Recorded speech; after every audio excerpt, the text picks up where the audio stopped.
حضور علیہ السلام نے فرمایا انسان کہتا ہے مالی مالی، میرا مال میرا مال، ہر وقت کو یہی پکارتا رہتا ہے، لیکن فرمایا کہ اس کا مال تو وہ ہے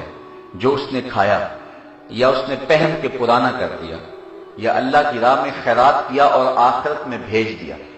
باقی جو اس نے چھوڑا وہ اس کا تو نہیں ہے، وہ تو اس کے وارثوں کا ہے۔ وہ تو کفن بھی میلا نہیں ہونے دیتے کہ حصے بانٹ لیتے ہیں، بلکہ وہ تو گھر سے چارپائی بھی نہیں دیتے تجھے، کہتے ہیں وہ بھی مسجد سے لاؤ۔ انسان سوچ تو صحیح، وہ جن کے لیے تو کتنے ظلم اور گناہ کیے اور لوگوں کا خون نچوڑا، وہ تو تیری قبر کے اوپر بھی خود بیٹھ کے قرآن پڑھنے کو تیار نہیں، وہ بھی کہتے ہیں وہ بچے مل جائیں چلو 2 آنے انہیں دے دیں گے تو یہی پڑھ لیں، وہ تو خود بھی بیٹھنے کے لیے تیار نہیں ہے، وہ تو قرآن بھی مدرسوں سے مانگتے پھرتے ہیں کہ اتنے قرآن مجید تحفے میں دے دو، ہم نے اپنے ابو کو سالے ثواب کرنے ہیں، تم نہیں پڑھ سکتے اس کے لیے؟ ساری زندگی جو تمہارے لیے کماتا رہا، تم بیٹھو نا 40 دن اس کے لیے، بیٹھو نا 20 دن اس کے لیے، پڑھو اس کے لیے۔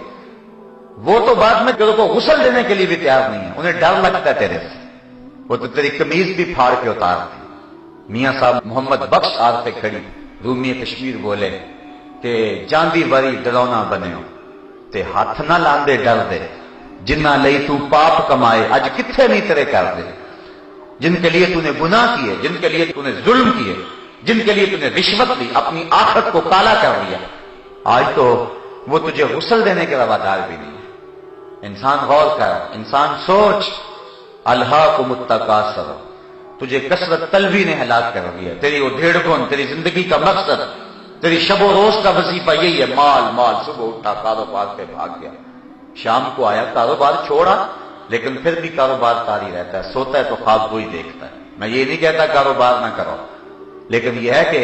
یہ بات ذہن میں رکھو کہ تمہیں تمہارے کاروبار کی وجہ سے رزق نہیں ملتا، تمہارا رازق تمہارا اللہ ہے۔ کہیں رزق کی تلاش میں رازق کو نہ بھول جانا۔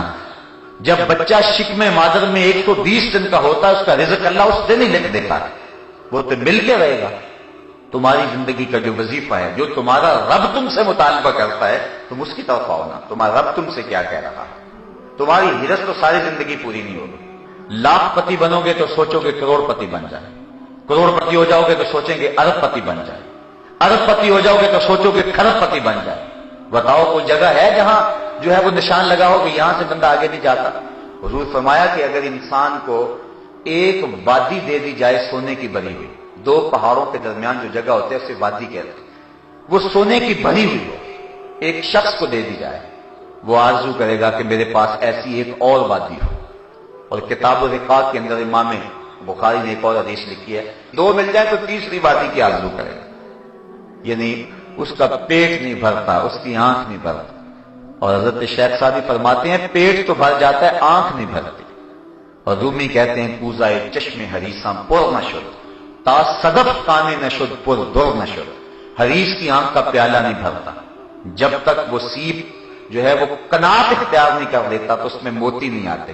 انسان جب تک قناعت نہیں کرتا اتنی دیر تک اس کا دل غنی نہیں ہوتا، چونکہ جو غنا ہے وہ کثرت مال و زر سے نہیں ہے۔ حضور علیہ السلام نے فرمایا بے شک غنا تو دل کا غنا ہے، اللہ جس کے دل کو غنی کر دے، چاہے اس کے پاس کچھ بھی نہیں ہوئی تو وہ پھر بھی غنی ہے،